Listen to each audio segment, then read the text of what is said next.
Hi, everyone. Happy Wednesday. So, today we're going to talk about holiday parties, giving gifts to employees, and some out of office events as well. So, as we're getting closer to the end of the year, this always comes up, especially planning for gifts for employees, gifts for maybe some clients, and planning some holiday parties, some events for the team as well. So, on the legal end, and that's where I'll start off on just some considerations to keep in mind when thinking of holiday parties. One of the questions my clients ask is if they're mandatory to attend, do we have to pay our hourly employees?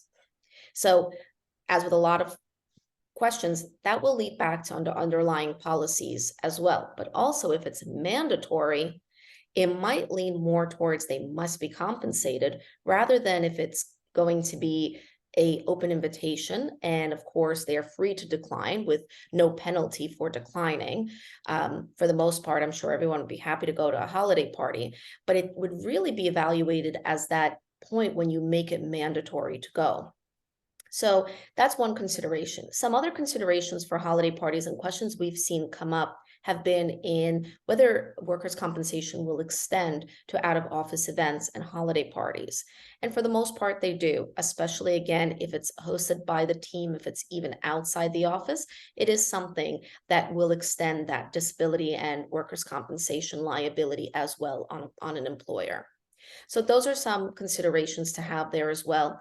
And very important, don't forget whatever policies you have in place in the office, especially one of the ones that's coming to mind that I'm thinking of right now, your sexual harassment policy or any anti-bullying harassment policies that you might have, obviously, of course, will extend to any events or holiday parties that you have as well, because it's in furtherance of the work and it's together with the team. So it's very important that whatever is planned is really in compliance with all the policies as well. We've seen a lot of claims come up, and even though holiday parties weren't necessarily the main question, we have oftentimes seen some inappropriate conduct noted during some events or holiday parties together. As well, we see towards the end of the year some questions come up of paying employees, whether it's a bonus, proper structure. That I'll give over to Jane very shortly, but also what kind of gifts. And I just remind everyone, just remember again these same exact policies, just to make sure that you're in line with what is appropriate and allowed pursuant to your harassment, sexual harassment policies, your employee handbook and such.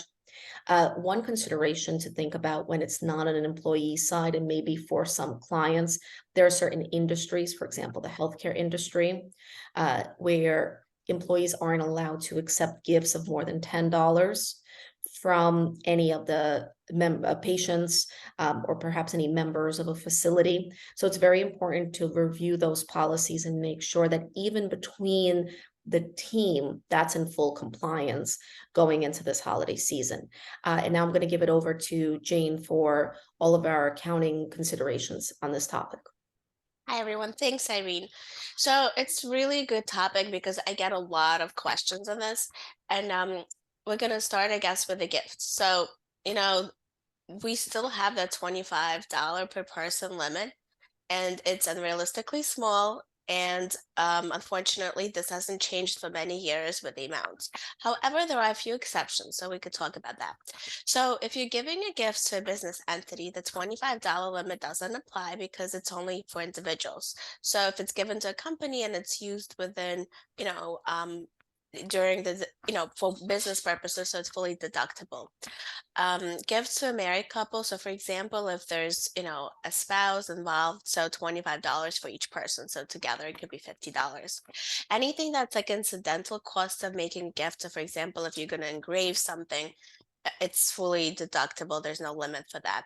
And then also gifts to employees. So, although employee gifts have their own limitations and may be treated as a taxable compensation, employers typically allowed to deduct the full cost of gifts made to employees. And also, it's important to keep in mind that, the tracking and documenting. So, the description of the gift's cost, the date of the gift was made, and all that stuff, it's really important to have it.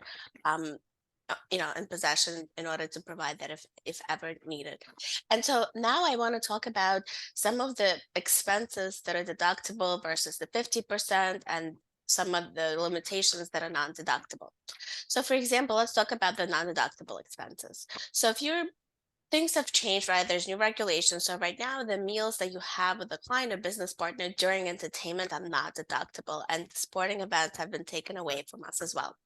And the transportation to, even if it's a business meal associated, is not deductible, and the club memberships as well as club related expenses are not deductible. This comes up a lot, but especially please keep in mind anything that has entertainment, loud music, sport events, not deductible. So 100% deductible expenses are, which is everybody's favorite, company parties. Meals are 100% deductible if you're serving them at a company-wide party. So Christmas party, employee appreciation party, all deductible. If you're marketing to the public, like food and drinks provided to the public free of charge, an example like, marketing event for prospective clients, 100% deductible. Cafeterias and employer provided food is 100% deductible if it's part of a taxable compensation for the employees. So employer sponsored meal program, cafeteria for employees. Another bucket, of expenses is the 50% deductible. So it gets a little bit tricky between these, but if you have a meal with a client and you're discussing work, nothing extravagant, nothing so to speak lavish, then it's 50% deductible. If meals are served to the employees at a conferences when the meal price is comparatively more, also 50% deductible. Employees having a meal while traveling for work, 50% deductible. And then if you're training a team of employees by taking them out for a meal, it's 50% deductible. However, if you have more than 50% of your workforce out, it becomes 100% deductible. So there's all these little rules. For the most part, it's kind of, simple, but also when you get in details, it could be some limitations and differences. And if you have any further questions with these, we'd be happy to talk about it more. But basically, the rule of thumb is that if anything is extremely extravagant, lavish, loud, it's not deductible.